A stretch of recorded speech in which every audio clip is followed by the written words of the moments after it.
Nah, di sini saya akan menjelaskan tentang uji kualitas data. Uji kualitas data terdiri dari uji validitas dan uji reliabilitas.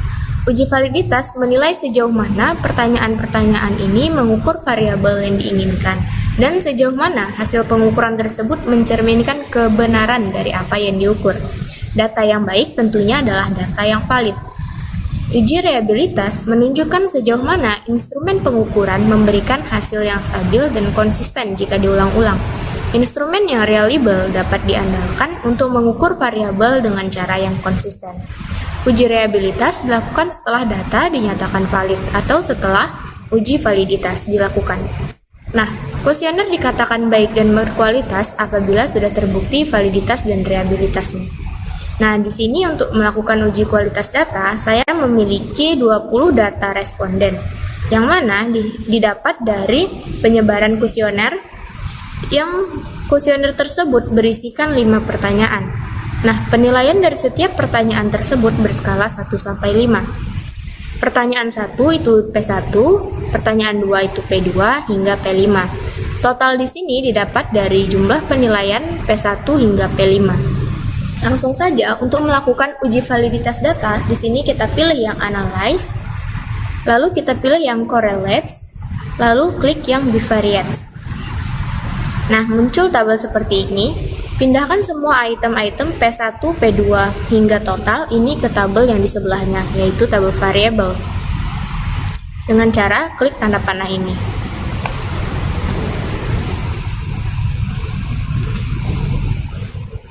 Nah, jika sudah dipindahkan semua, klik OK. Nah, ini dia output dari data tadi. Untuk uji validitas data, dia memiliki kriteria tersendiri. Nah, untuk kriteria uji validitas data itu adalah menggunakan nilai signifikansi. Yang mana jika nilai signifikansi 0, lebih kecil daripada 0,05 menunjukkan data yang valid. Dan jika nilai signifikansi lebih besar daripada 0,05 menunjukkan data yang tidak valid. Nah, mari kita lihat di sini untuk datanya.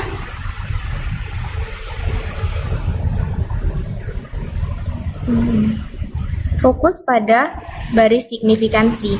Nah, tingkat signifikansi untuk P1 itu 0,000, P2 itu 0,011, P3 itu 0,000, P4 0,001, P5 0,001. Yang mana artinya semua signifikansi dari P1 hingga P5 itu menunjukkan lebih kecil daripada 0,05. Artinya data atau item P1 hingga P5 ini valid.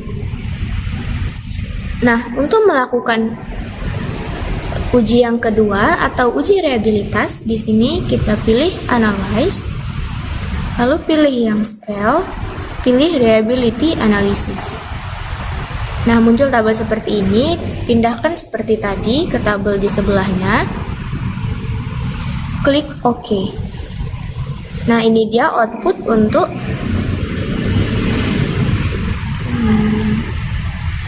uji reliabilitas. Nah, fokuslah pada tabel reliability statistik. Nah, untuk uji reliabilitas juga memiliki kriteria.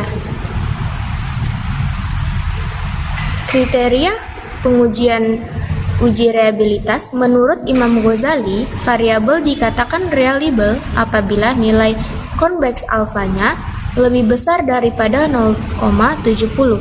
Mari kita lihat. Nah, nilai convex alfanya di sini adalah 0,770 atau 0,770.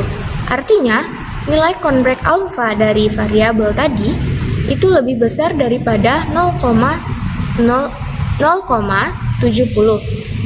Nah, yang mana artinya data ini atau variabel ini bisa dikatakan reliable.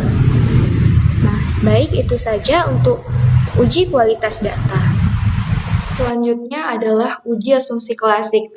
Nah, uji asumsi klasik ini terbagi menjadi 4 uji. Yang pertama ada uji normalitas. Nah, dalam tabel ini Pada layar ini sudah disajikan dua variabel bebas, X1-nya adalah umur, X2-nya adalah lama waktu pemanasan, dan variabel terikat atau Y-nya adalah lama ketahanan berolahraga. Pada data view juga sudah ditunjukkan terdapat 20 sampel pada masing-masing X1, X2, dan Y-nya. Baik, mungkin langsung saja kita masuk ke analis regresi linear. Nah, yang pertama kita itu memasukkan umur sebagai X1 dan lama waktu pemanasan sebagai X2 itu ke dalam variabel independen. Berikutnya kita memasukkan lama ketahanan berolahraga ke variabel dependen. Selanjutnya di statistik, jangan lupa men-checklist collinearity diagnostic, continue, kemudian di plots, bagian spreadsheet kita masukkan ke Y, kemudian bagian spread kita masukkan ke bagian X. Kemudian jangan lupa di checklist histogram dan normal probability plotnya, continue, kemudian di save, checklist under standard is, kemudian continue, berikutnya oke. Nah, di sini sudah muncul data-data yang nantinya akan kita interpretasikan. Nah, yang pertama itu ada uji normalitas. Uji normalitas dalam hal ini digunakan untuk menguji apakah data yang diamati itu memiliki distribusi normal atau tidak. Jika data tidak normal, artinya interpretasi hasil analisis statistik itu bisa menjadi tidak valid. Oleh karena itu, untuk mengetahui hasil uji normalitas itu bisa kita gunakan melalui 3 cara. Yang pertama itu adalah dengan melihat histogramnya. Nah, ini adalah gambar histogramnya, di mana di sini kita melihat bahwa variabel terikatnya adalah lama ketahanan berolahraga dengan hitungan dalam menit. Jika garis-garis ini membentuk lengkungan seperti gunung, maka dapat dikatakan bahwa ini termasuk distribusi normal. Lalu, yang kedua kita menggunakan plot. Nah, dapat dikatakan normal apabila titik-titik yang ada di sini itu mengikuti garis diagonalnya. Sebagaimana ditunjukkan dalam gambar bahwa di sini titik-titiknya itu mengikuti garis diagonalnya. Jadi dikatakan ini adalah distribusi normal. Kemudian cara yang ketiga adalah dengan menggunakan sampel kolomograf Smirnov. Nah, untuk itu kita akan menggunakan. Nah, di sini kita klik yang rasnya ini, kemudian kita analis, kemudian kita tekan non-parametric test, kemudian legasi dialog, kemudian sampel. Nah, di sini kita memasukkan under standard list ini ke bagian test variable list. Nah, di sini baru muncul yang namanya one sample Kolmogorov Smirnov test. Nah, dalam sampel Kolmogorov Smirnov itu dikatakan bahwa jika tingkat signifikansi di atas 0,05 atau lebih dari 0,05 maka dikatakan dia itu adalah normal. Nah, di sini diketahui bahwa tingkat signifikansinya adalah 0,200, di mana 0,200 itu lebih besar dari 0,05.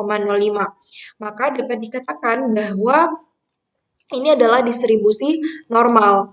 Nah, dari 3 langkah atau cara yang kita lakukan tadi, yaitu melalui histogram, plot, dan sampel kolomograf Smirnov, dapat kita ambil interpretasinya yaitu melalui 3 tahapan tersebut, dapat kita tarik kesimpulan bahwa data variabel-variabel yang ada itu menunjukkan bahwa model regresi yang diuji itu berdistribusi normal. Nah, di mana tadi histogram, jika dia membentuk gunung, bisa dikatakan dia normal, kemudian plot, dikatakan normal apabila titik-titik itu mengikuti garis diagonalnya. Kemudian adalah sampel kolomograf Smirnov, yaitu jika tingkat signifikansinya di atas 0,05, artinya dia berdistribusi normal. Nah, sementara di sini sampel kolomograf Smirnovnya itu adalah 0,200, di mana 0,200 itu lebih besar dari 0,05. Artinya, data variabel-variabel tersebut berdistribusi normal. Jadi, dari 3 tahapan tadi, interpretasi yang bisa kita ambil yaitu data variabel yang ada menunjukkan bahwa model regresi yang diuji itu berdistribusi normal. Selanjutnya, uji yang kedua adalah uji multikolinearitas. Nah, di sini cara ini digunakan untuk mendeteksi ada atau tidaknya multikolinearitas dengan melihat besarnya nilai VIF atau variance inversion factor, di mana jika VIF itu di bawah 10 atau kecil dari 10 dan tolerance value-nya di atas atau lebih dari 0,1, maka tidak terjadi multikolinearitas. Atau secara jelasnya, pengujian ini bertujuan untuk melihat apakah terdapat dua atau lebih variabel bebas yang berkolerasi secara linear. Nah, model regresi yang baik itu seharusnya tidak memiliki korelasi di antara variabelnya. Jika terdapat multikolinearitas dalam data atau variabel, maka hubungan antara variabel bebas terhadap variabel terikatnya menjadi terganggu, atau datanya itu dapat diragukan dan tidak stabil.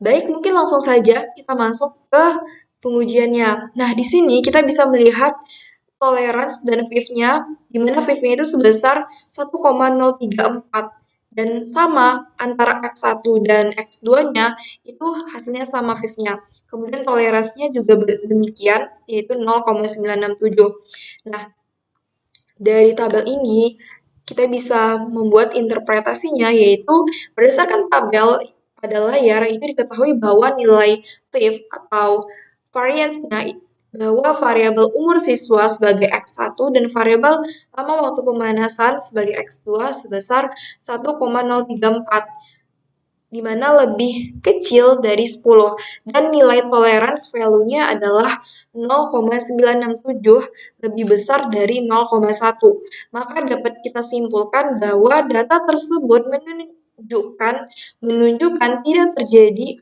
multikolinearitas. Artinya model regresi yang digunakan itu adalah sudah sesuai atau lulus dari uji multikolinearitas. Nah, sebagaimana tadi kita tahu bahwa jika seandainya VIF-nya di bawah 10, nah di sini kan digambarkan tuh bahwa VIF-nya itu adalah 1,034, di mana 1 lebih kecil dari 10 dan toleransinya di atas 0,1 dan di sini toleransinya itu 0,967. Maka terbukti bahwa dari interpretasinya menunjukkan bahwa dari tabel tersebut tidak terjadi multikolinearitas. Selanjutnya adalah uji heteroskedastisitas, di mana dalam hal ini kami kelompok 10 itu menggunakan scatter plot untuk melakukan pengujian heteroskedastisitas. Tujuan dilakukannya uji heteroskedastisitas bertujuan untuk menguji apakah dalam model regresi terjadi ketidaksamaan varian dari residual satu pengamatan ke pengamatan yang lain. Nah, model regresi yang baik itu adalah jika tidak terdapat gejala heteroskedastisitas pada hasil analisis regresi yang dilakukan.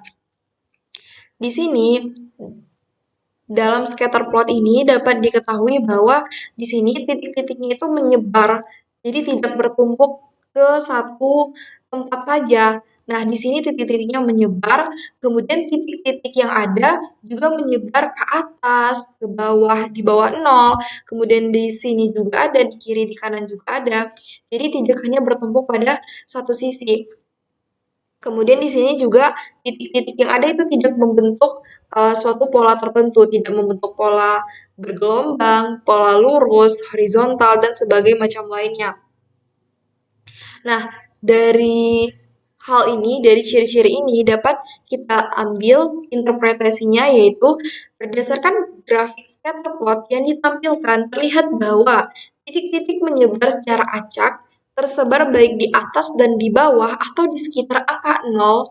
Selain itu, penyebaran titik-titik juga tidak membentuk suatu pola, sehingga dapat diambil kesimpulan bahwa tidak terdapat gejala heteroskedastisitas pada model regresi yang digunakan. Nah, jadi dari grafik scatter plot ini, kita dapat mengetahui bahwa dalam model regresi ini tidak menunjukkan gejala heteroskedastisitas. Artinya, model regresi yang diuji atau digunakan itu lulus dalam uji heteroskedastisitas. Nah, yang uji asumsi klasik yang selanjutnya yaitu uji autokorelasi. Di sini kita masih menggunakan data yang sama dari uji asumsi klasik yang sebelumnya. Nah, uji autokorelasi itu adalah uji yang dilakukan untuk melihat apakah terjadi korelasi di antara suatu periode dengan periode-periode sebelumnya. Uji autokorelasi hanya dipakai untuk data yang diperoleh dalam kurun waktu tertentu seperti laporan keuangan. Nah, jika data yang diperoleh dari penyebaran kuesioner, maka data tersebut tidak perlu dilakukan uji autokorelasi. Sebenarnya di sini data yang kita gunakan adalah data dari penyebaran kuesioner. Nah, untuk data ini sebenarnya tidak perlu dilakukan uji autokorelasi. Di sini saya hanya akan menunjukkan bagaimana cara untuk melakukan uji autokorelasi tersebut. Pertama, klik Analyze, lalu Regression, pilih yang linear. Nah, maka akan muncul seperti ini. Pindahkan variabel X1 dan X2-nya ke yang independen dan Y-nya ke yang dependen.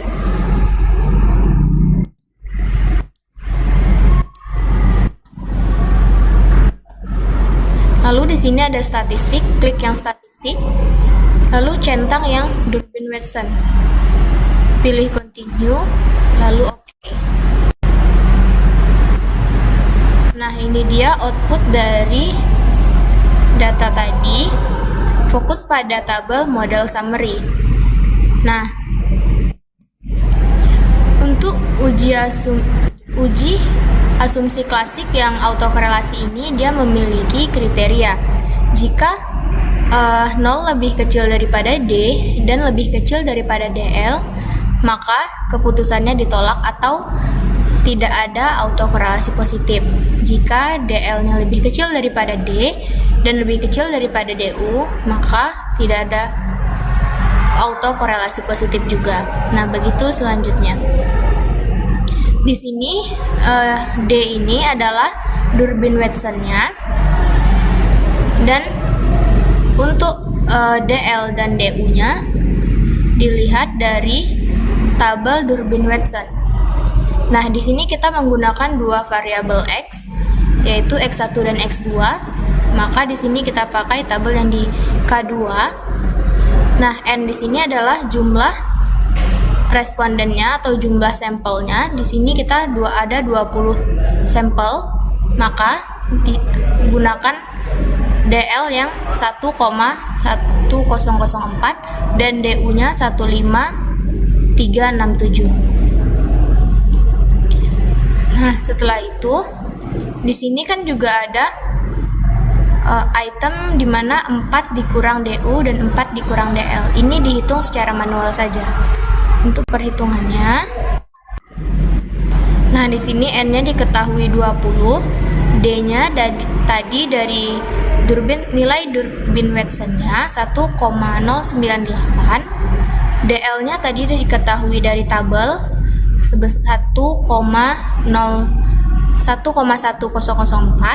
DU-nya sebesar 1,5367. Nah, 4 dikurang DL di sini kita hitung secara manual. 4 dikurang nilai DL-nya 1,1004 dengan hasilnya, dan begitu juga dengan 4 dikurang DU. Nah, dari sini kita bisa mengetahui ternyata nilai DL itu lebih besar daripada D, atau artinya D lebih kecil daripada DL, dan nilai D di sini lebih besar daripada 0, atau dari kriteria tersebut, maka atau kriteria yang ada di tabel Durbin-Watson tadi, maka dapat diketahui 0 lebih kecil daripada D, lebih kecil daripada DL, dan nilainya 0 sebesar 0 lebih kecil daripada 1,098, dan 1,098 ini lebih kecil daripada 1,1004. Interpretasinya artinya tidak ada autokorelasi positif, maka keputusannya adalah ditolak. Nah, itu tadi cara untuk melakukan uji asumsi klasik autokorelasi. Baik, selanjutnya kami akan menjelaskan uji analisis regresi berganda yang mana masih menggunakan data dan output yang sama dengan uji asumsi klasik. Namun, di sini kita berfokus pada tabel koefisien yang menunjukkan hasil analisis regresi berganda. Sebelumnya, di sini saya akan menjelaskan tujuan dilakukannya uji regresi berganda, yaitu adalah untuk memahami hubungan antara satu variabel dependen atau variabel yang dijelaskan dan dua atau lebih variabel independen atau variabel prediktor. Uji regresi berganda membantu menentukan apakah ada hubungan signifikan antara variabel-variabel tersebut dan sejauh mana variabel-variabel prediktor berkontribusi dalam menjelaskan variasi pada variabel dependen. Nah, dari tabel di sini dapat diketahui konstantanya atau A-nya minus 6,105 dan BX1-nya 1,178 dan BX2-nya 2,780. Interpretasinya yaitu melalui uji analisis regresi berganda diketahui bahwa X1 atau umur dan X2 lama waktu pemanasan sebagaimana variabel bebas mempengaruhi lama ketahanan berolahraga sebagai Y. Nah, sebagaimana yang ditunjukkan nilai A sebesar minus 6,105 merupakan konstanta atau keadaan saat variabel waktu siswa berolahraga belum dipengaruhi oleh variabel lainnya yaitu umur siswa X1 dan lama waktu pemanasan X2. Dengan adanya B1 sebesar 1,178 menunjukkan bahwa dengan mempertahankan nilai X2 tetap, diperkirakan durasi berolahraga akan meningkat sekitar 1,178 menit untuk setiap tahun. Bertambahnya umur siswa dan B2 sebesar 2,780 menunjukkan bahwa dengan mempertahankan nilai X1 tetap, diperkirakan durasi berolahraga akan meningkat sebesar 2,78 menit untuk setiap unit peningkatan dalam waktu pemanasan. Nah, dari hasil pengujian regresi berganda tadi, didapat persamaannya Y sama dengan minus 6,105 ditambah 1,178 X1 ditambah 2,780 X2.